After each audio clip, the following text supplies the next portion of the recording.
Well, we just saw Under the Skin, the new Scarlett Johansson art house movie, and the way this show works is we'll give you a quick impression of whether we like the movie or not, who we would recommend it to, and then if it's something that sounds good to you, you can stop watching the video, go check out the movie, and come back and hear what we thought about it in a little bit more detail. We'll get into a little bit more spoiler territory after that point. So, I liked this movie. It was very different than what I expected from it.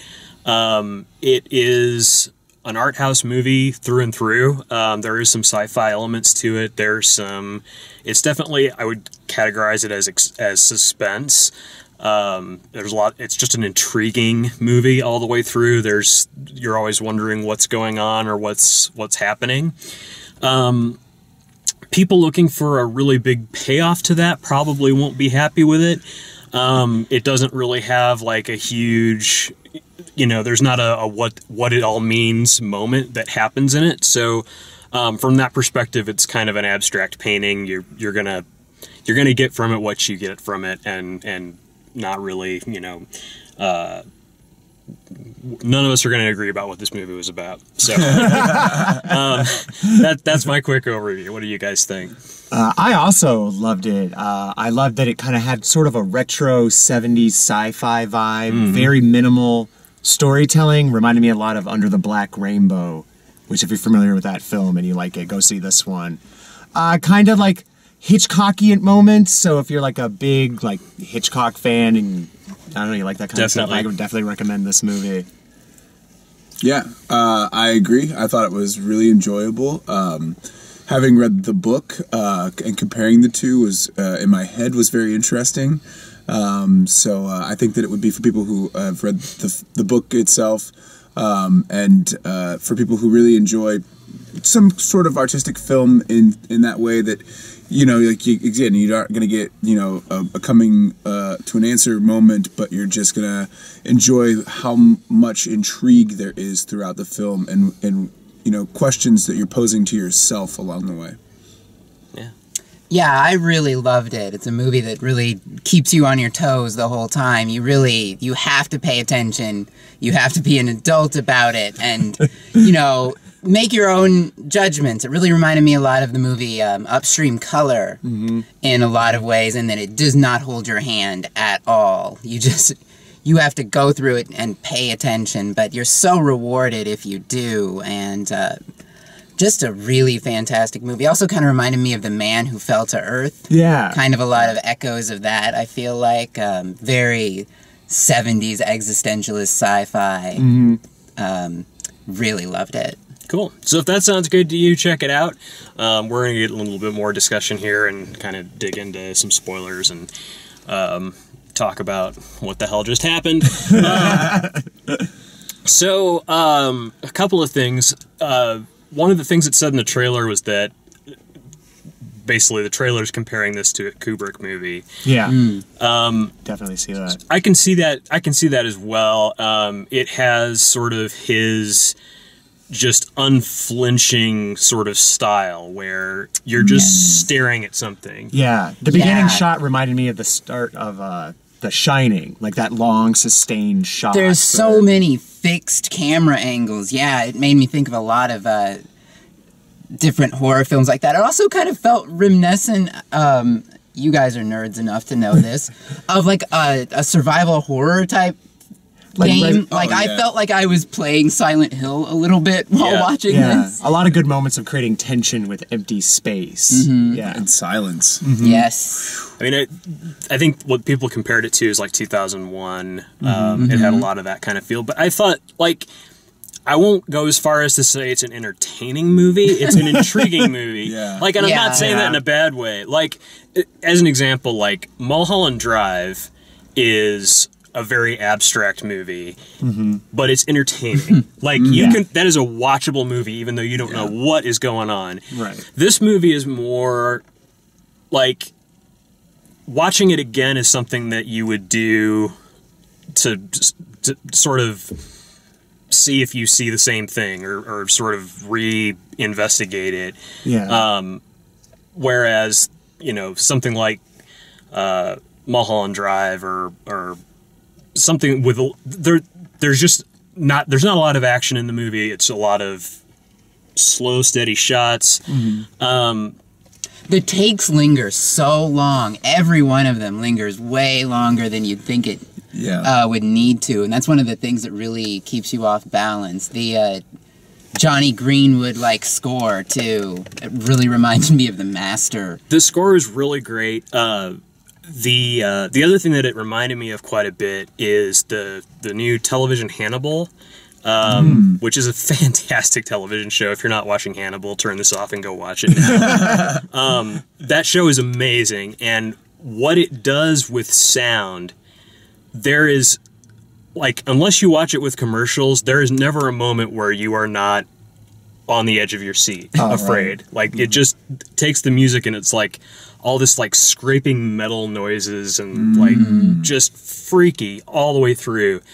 And really great performances and all of that. The other thing that reminded me of Hannibal is, and this is getting into spoiler territory, the way that the whatever they are, aliens, things, what they look like. It also kind of reminds me of when Will Graham's character has dreams in the Hannibal show, he sees Hannibal as like this black figure with stag horns that looks a lot like that that alien monster or whatever she is, and whatever the guy on the motorcycle is. I really enjoyed seeing a movie that in no way held my hand at any point. Like, it was so, like, my opinion of what was going on, like, oh, it's about a woman kind of finding her sexuality, or, oh, it's about just sexual attitudes in this country in general. Like, my opinion of what was going on would change, and I really enjoyed that, actually. Well, I was sure throughout, like, the first act that this was going to be explained in a way that, like, they're erasing people, or they're converting people into... like Invasion of the Body Snatchers something. kind of a thing. There's no answers. I love that. Nothing.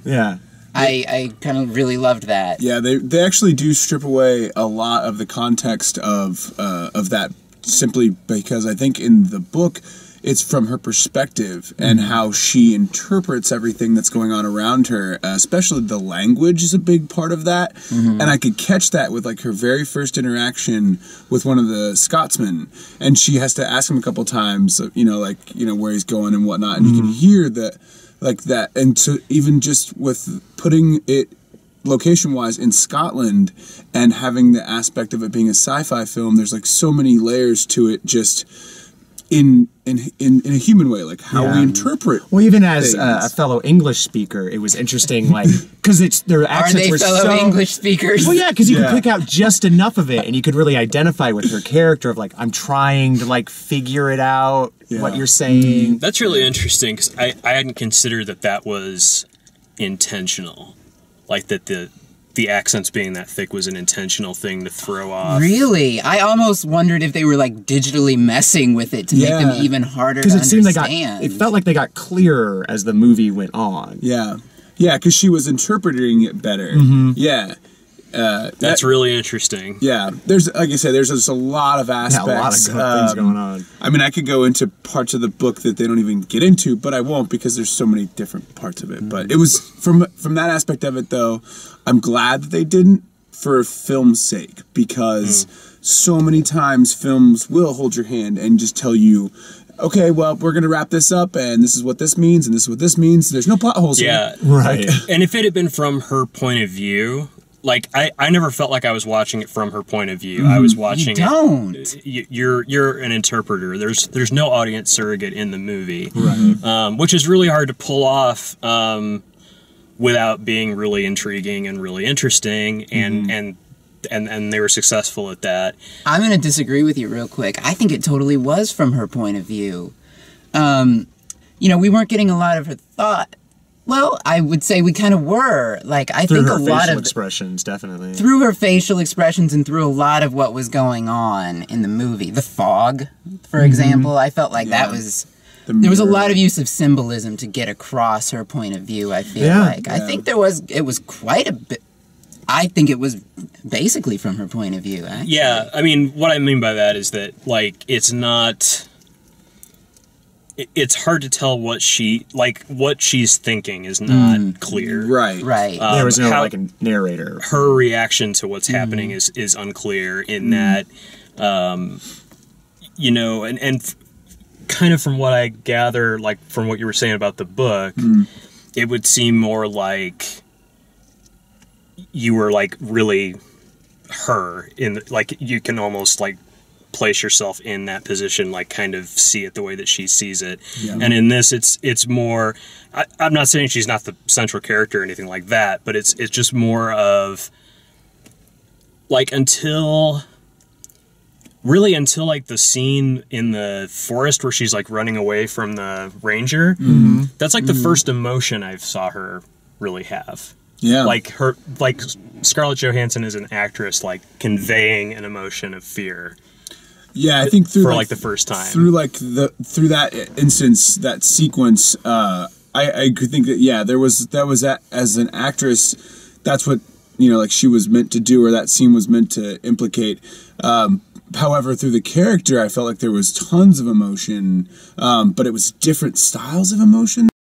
Yeah. Like, because we interpret emotions in, like 4 or 5 ways, really, like happy, sad, glad, and whatever. I don't even know the last one. But still, like, they may have, like, spectrums of emotions that we have no idea because they're under the skin. Oh, absolutely. I love that part of it. It was so alien, like the interaction between her and motorcycle alien. It was so foreign. Oh my god! I just so weird. Yeah, why would they communicate like us at all? Yeah, yeah. I think there was a lot of implied emotion. I guess to get into really spoilery territory, I think you could see it with her. She felt bad for that messed up face guy. Oh, she definitely did. I get that. I think there was definitely that there. I get that. Kind of, it was so subdued, though. It was so incredibly subdued, under the skin, I guess. Yeah, and that's the thing, too, with, trying to figure out if this is a sci-fi horror plot, if this is, a trope of she's basically seducing men and murdering them, in some way, which that whole thing, like, I couldn't tell you what they were doing. I couldn't tell you what was going on with any of that. Is like, she'd find some guy, he would meet some criteria. Yep. She would hypnotize him with her body, and then that was that. And her body was very hypnotic in this movie. Yes, a lot of it. And I will say, if you like shots of guys with boners walking forward, so much of that. Yeah, a lot of boner guys walking forward. Yeah, the whole idea, like Dale was saying, is that yes, essentially her job on this planet is to pick up any person who will not be remembered, who does not have any attachments. That's the criteria, is they have to be all alone so that no one will miss them.